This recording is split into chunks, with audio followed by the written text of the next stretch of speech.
Hi, this is Optimus Primal, and this is Silverbolt's Transformer Review. Afternoon, everybody. Silverbolt here, back for a Transformers review, back for my first review of 2011.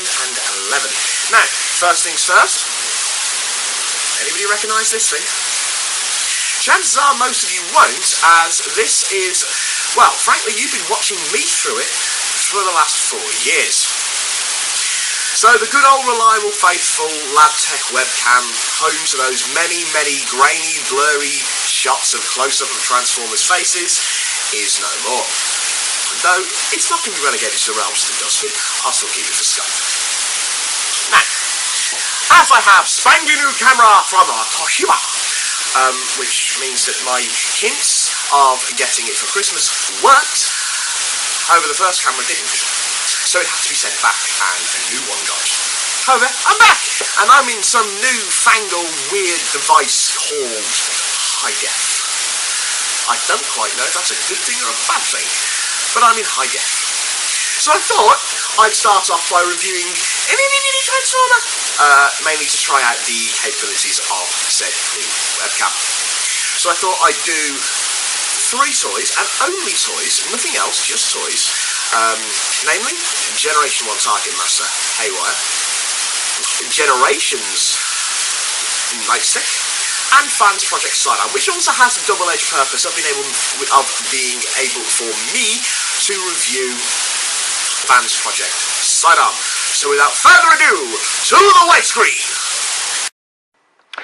Okay, we'll start with the first toy. Now, the first one is, of course, the Generation 1 Target Masters. You will have to excuse my fingernails, but then I have bitten them since I was like 5 years of age, so there we go. Now, this is the 80s release Target Master for Blur, so it's Haywire. And as you can see, there's quite nice sculpting around the chest area and down towards the legs as well.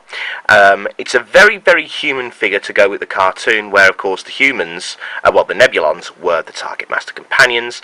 It does have quite a decent face sculpt to go with it, and its transformation is very simple. You just, well, with Haywire anyway, you just fold him in half to give you Blur's gun. It does of course mean that the face is very prominent on show, and you've got to be some kind of weird gymnast to actually do that kind of manoeuvre in real life. Other than that though, there is no articulation whatsoever in the toy. The head doesn't move, the arms don't move, the legs don't move apart from at the waist, so he can kind of like sit down, even though he does look like he's got a tail.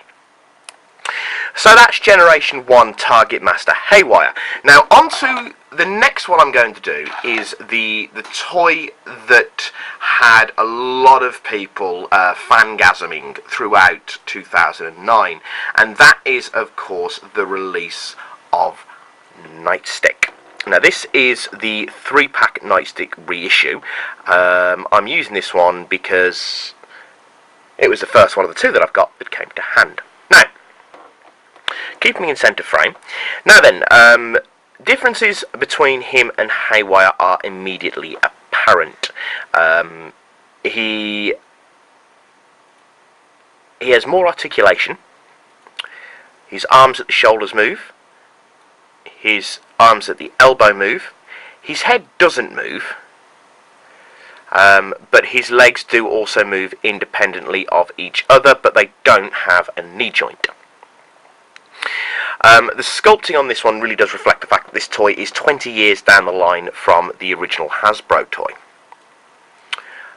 So the face sculpting is still there, though I would say that it is more clearly defined. You'll have to excuse me if it keeps going off camera, but I'm still getting used to this kind of camera style. You know, so the face sculpting is definitely much more designed, and it keeps a lot closer towards his cartoon imagery. Transforming this guy is again very simple. I mean, it's a Target Master, it can't really be that complicated. Make sure the arms are straight. Tilt the barrel of the gun so it's over his head. Fold in the feet like so, and just bring the whole lot forward. Again, it is very much the kind of pose that you've got to be an Olympic gymnast to obtain. However, this toy does have an advantage over the G1 Target Master Haywire in that the head is much better covered up. The only things that are really on display would be the hands on the inside. It does hold quite nicely with a long, very much defined gun shape. This of course does have two modes. There's a little tab just here where you can put him in the hand of the Cyclonus toy. Not the hand, sorry, into the arm of the Cyclonus toy to reflect the Headmaster Takara stylings of the Target Master design, as in they weren't handheld weapons, they attached to the bodies instead. Okay, so that's the Classics Nightstick, or the repainted Classics Nightstick. The joints are quite stiff, very easily to do, and it is overall a very nice toy, as most people are aware, in my opinion. Now, the last Target Master I'm going to do, I was thinking about doing one of the other Japanese Target Masters, you know, the dual ones, but I couldn't find any because they're all buried in a box somewhere. So the last Target Master I'm going to do, and it's the most recent Target Master side companion to come out, namely Fans Project Sidearm. So this allows me to do a Fans Project toy review as well. He is called Sidearm. We of course know him as Hot Rod's companion Firebolt, and he is designed for Hot Rod himself.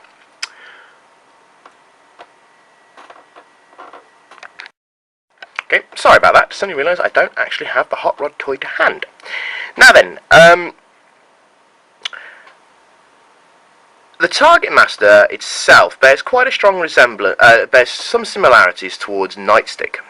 So he moves at the shoulder, and he moves at the elbow, he moves at the waist, but not at the knee.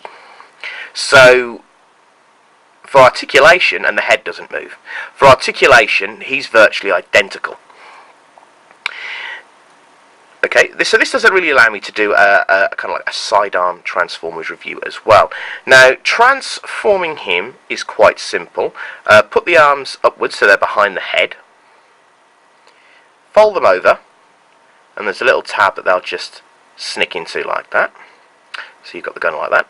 And then you just fold him up at the waist whilst bringing the legs down. And again, they'll just... or they'll slot in, they won't catch in. Like thus. And there you have Fans Project Sidearm, aka Firebolt. Now there's a little tab just here that you can see. That is to slide into the back of Rodimus, or Classics Hot Rod, or indeed I believe he can fit onto the protector armour as well. Now, I have a fairly big issue where this toy is concerned, is that to give him to Rodimus as a Target Master companion isn't exactly easy. Because Hot Rod, of course, has the smaller peg holes rather than the standard 5mm, so you've got to fit it through the smaller grey peg that's in the middle here. One little problem: the large peg doesn't fit, so Hot Rod has to hold him at an angle, like thus. Okay. I dislike that intensely, because of course the sidearm is designed to go with the Hot Rodimus, well, the Protector, Fans Project Protector armour, as in Rodimus, despite the fact that, well, technically Rodimus didn't have Firebolt, because he didn't get Firebolt until he became Hot Rod again. But we're ignoring that because it's Fans Project and it's not Firebolt. So there we go. Now, it does come with another gimmick to make it in line, I suppose a bit more with the animated look, in that it comes with these two gold-plated wing extensions to turn the toy into a crossbow. Now, you slot them in like thus. Now, they're very, very stiff, so you've got to be really careful about how you get these in, because this is only a resin toy, so I don't want to break it as little as possible. Well, I don't want to break it at all, actually. But yes, so once you've slotted them in place, you'll have something like this, which looks like a big gold crossbow thing. So I would guess is a direct homage to animated Rodimus. I think aesthetically this looks very, very nice. I really do. Even with the shiny gold, which I'll admit I'm not a huge fan when it comes to things like shiny gold, chromey stuff and stuff like that. It is very, very stiff to get them into the pins here, to get them into the grooves here. Very, very stiff to do. To the point where I think if I push too hard, I'm actually going to break it, as Masterpiece Megatron went. However, as aesthetically nice as this looks, it fits Rodimus even worse, because now he's holding it in a really weird way, and he's practically slicing off his own head with it. So, I am not a huge fan when it comes to that side of it. So as nice as it looks, it does come out a little too much. Now, I imagine I don't have Protector as of yet. I will get it at some point. So I'd imagine it would suit Protector much, much more. These two gold fins that come with it slip quite nicely onto the back of Rodimus. There we go. Slip quite nicely onto the shoulders of the classic Rodimus. I have the original one that I bought years ago, before he became next to impossible to find. There we go. And they just slide in like that. So it does become quite large. But that's not a problem, I quite like them, I quite like that. And it also comes with something I haven't yet taken out of its packaging.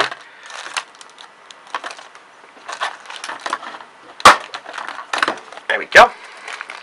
Comes with that, which goes onto the Protector armour and Rodimus to complete it. So, but onto the design of Sidearm itself. Now, I have to admit, I'm not the biggest fan of it. You know, in comparison to Nightstick, you know, it really doesn't, to my mind, hold up that well. It's a nice toy, but it doesn't go wow at me the way that other Fans Project stuff has done, namely the City Commander and the Bruticus upgrade kit. However, unlike the City Commander and the Bruticus upgrade kit, this isn't exactly a bank breaker. It's about £10 off places like POW. Aesthetically, it looks nice. I think it does have a certain charm in robot mode, in biped mode, not so much in gun mode. For one thing, it suffers from the same problem that the Generation 1 Target Master does, in that, well, you can still see the head. So, but as I said, for the sake of a tenner, you know, it's a nice little add-on, and you don't have to give it to Rodimus because it's got a 5mm pin here. If you don't have Protector, or if you don't have a Hot Rod, or if you don't want to make it look like Hot Rod can't hold a gun properly, then stick him with another one. For instance, I have been keeping it with. So just give him to somebody else. Somebody who is more worthy. Again, I have an issue here of white on white, but there we go. Give him to somebody who's a lot more worthy. So we'll give him to Prowl. And he can be his Target Master companion. So there we go. Okay then, this has been a Silverbolt toy review using fancy schmancy new camera. So thank you, Philly, for that, getting me that for Christmas. And I have, of course, had with me Fans Project Sidearm, Hasbro Nightstick, and Generation 1 Hasbro Haywire. Now, as to my opinion as to which one of these three style of Target Masters is the best, there is only one winner, and it is hands down, and it's probably fairly obvious to you all. It is Nightstick. I will get used to which way the camera moves. Generation 1 Classics Nightstick. I think that he is just so much nice. And one of the things that I was annoyed about when I heard about, you know, they were releasing Classic Scourge, or Generation Scourge, without, with a very much a Fracker style gun, was I thought we were going to get another, Target Master. And then it turns out it just looks like him. So, there we go. Okay, but this has been Silverbolt with numerous actual Target Masters and toys, signing off, saying au revoir, adios, I'll be